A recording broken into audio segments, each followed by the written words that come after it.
cerco contra Maduro está se fechando e a contagem regressiva para uma ação militar na Venezuela, ao que tudo indica, começou. Jornais como o Wall Street Journal e o Miami Herald, citando fontes do governo americano, já noticiam que os alvos dentro do país foram definidos e que o objetivo é a remoção do regime de Nicolás Maduro. Uma fonte da Casa Branca chegou a afirmar ao New York Post que os dias de Maduro podem estar contados.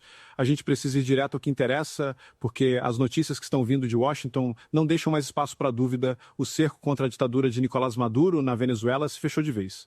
A fase da diplomacia, das notas de repúdio, das sanções que demoram a fazer efeito, parece ter ficado para trás. O que a gente está vendo se desenhar agora é o prelúdio de uma ação muito mais dura, muito mais direta e com consequências que podem abalar todo o nosso continente. O dia começou com uma série de reportagens em alguns dos jornais mais importantes dos Estados Unidos e todas elas apontavam na mesma direção. O Wall Street Journal publicou que o governo americano já teria identificado os alvos a serem atingidos dentro da Venezuela.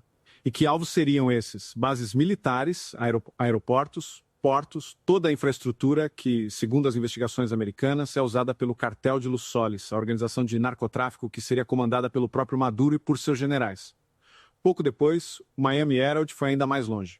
A matéria deles dizia que a administração Trump já teria decidido e queria, sim, atacar essas bases do cartel dentro do território venezuelano. E o objetivo, segundo o jornal, seria o de decapitar o regime. A palavra é essa, decapitar. É uma linguagem de guerra que não deixa margem para interpretações. Claro que, logo em seguida, o presidente Donald Trump veio a público e disse que não tem intenção de atacar a Venezuela, mas a gente precisa ter um pouco de memória e de malícia para entender como o jogo da geopolítica funciona.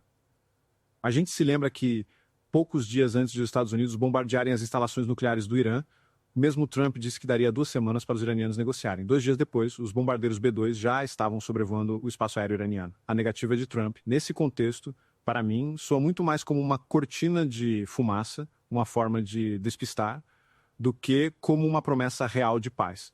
Se eu fosse o Maduro, eu não dormiria muito tranquilo com essa declaração. E para confirmar que a situação é, sim, de alerta máximo, a revista Newsweek publicou um artigo dizendo que os navios de guerra americanos que estão no Caribe já estão prontos para atacar. E para fechar o cerco de informações, uma fonte de dentro da Casa Branca, falando ao jornal New York Post, deu a declaração que, para mim, é a sentença final. Ele disse: Maduro está acabando e uma Venezuela livre e próspera está surgindo. Em poucos dias, Maduro existirá apenas no passado e no julgamento da história.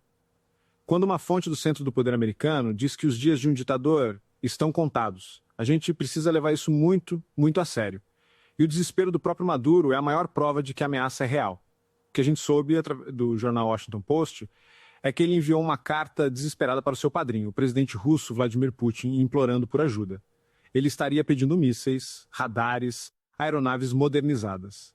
É o choro de quem sabe que não tem como se defender sozinho e que precisa de um irmão mais forte para protegê-lo. O problema é que, como a gente sabe, a Rússia está atolada até o pescoço em sua própria guerra e a chance de ela comprar uma briga direta com os Estados Unidos por causa de um ditador de 5ª categoria na América do Sul é praticamente zero. E enquanto ele implora por ajuda externa, o que ele faz internamente, ele dobra a aposta na tirania. Ameaçou retirar a nacionalidade de qualquer venezuelano que apoie uma possível ação americana. É o desespero de quem sabe que não tem mais o apoio do seu próprio povo e que agora precisa governar pelo terror. A gente vê até mesmo a ONU, através de seu alto comissário para os direitos humanos, o Sr. Volker Turk, tentando defender o regime de Maduro.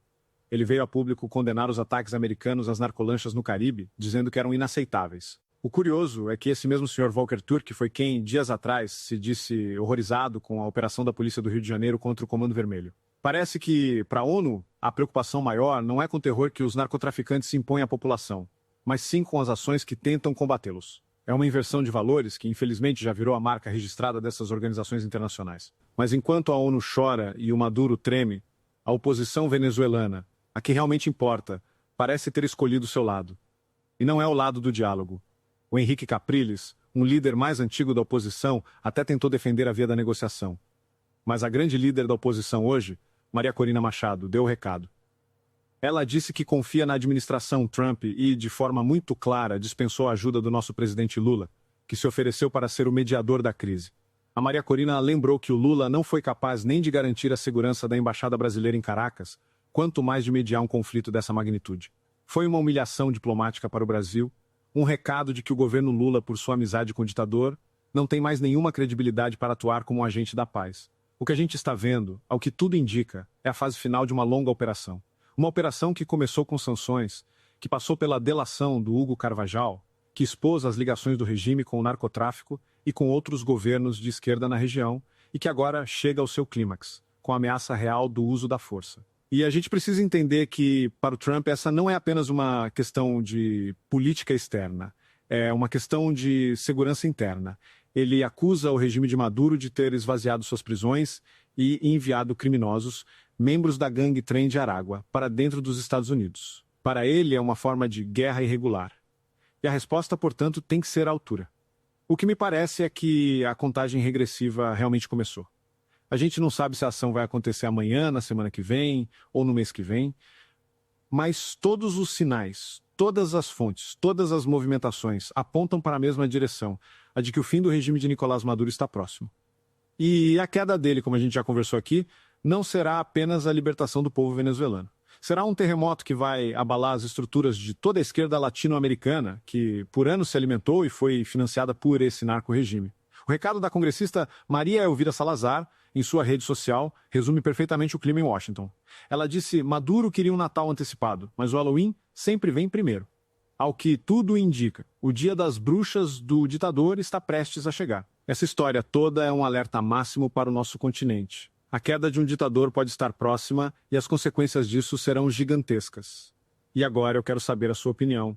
Você também acredita que a ação militar americana na Venezuela é inevitável? Quais você acha que serão os impactos da queda de Maduro para o governo Lula e para o Brasil? Deixe um comentário aqui embaixo, vamos conversar sobre isso. Se essa análise te ajudou a entender a gravidade do momento, deixe o seu like e compartilhe este vídeo. O Brasil e o mundo precisam saber que a faxina na América do Sul, ao que parece, começou. E se você ainda não faz parte do orgulho soberano, agora é a hora. Inscreva-se no canal e ative o sininho, porque a gente não vai perder nenhum capítulo dessa história. Um grande abraço.